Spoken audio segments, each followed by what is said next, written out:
This is Engadget. Here's what's happening in the world of technology.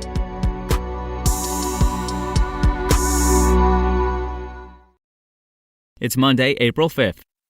Drone shows are quickly becoming the tool of choice for people and companies that want to grab your attention, and Genesis knows that all too well. The Hyundai-owned car brand marked its entrance into China by breaking the Guinness World Record for the most unmanned aerial vehicles in the air at the same time, using 3,281 drones to display its logo and otherwise advertise over Shanghai on March 29th.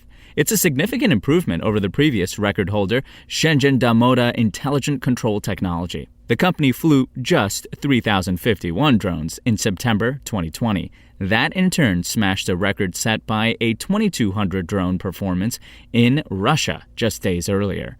Intel, which has a reputation for drone light shows, last claimed the record with 2,066 drones flying over Folsom, California in July 2018. Feats like this typically rely on choreography software that tells drones to form certain shapes while coordinating the swarm to avoid collisions. This is a publicity stunt, of course, and it won't be surprising if another company finds a way to one-up Genesis before long. It shows how much drone shows have advanced in just a few years, though, and could easily fuel competition among companies determined to put on robotic extravaganzas.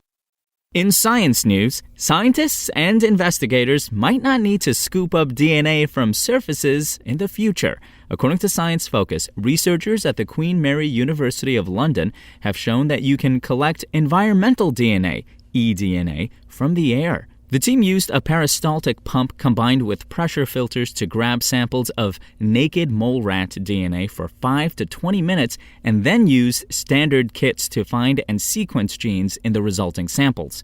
This method not only pinpointed the mole rat's DNA, both in their housing and in the room at large, but caught some human DNA at the same time. Lead author Dr. Elizabeth Clare said the work was originally meant to help conservationists and ecologists study biological environments. With enough development, though, it could be used for considerably more.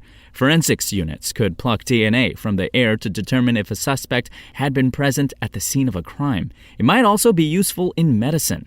Virologists and epidemiologists could understand how airborne viruses, like the one behind COVID-19, spread. Any practical uses are a long way off. The research unit is already working with private companies like Nature Metrics to develop practical applications. It's easy to see limitations.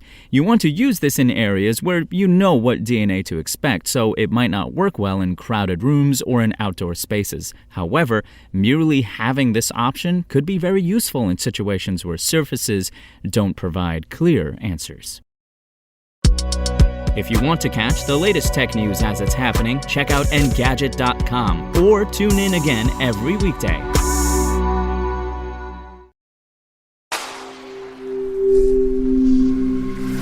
Spoken Layer.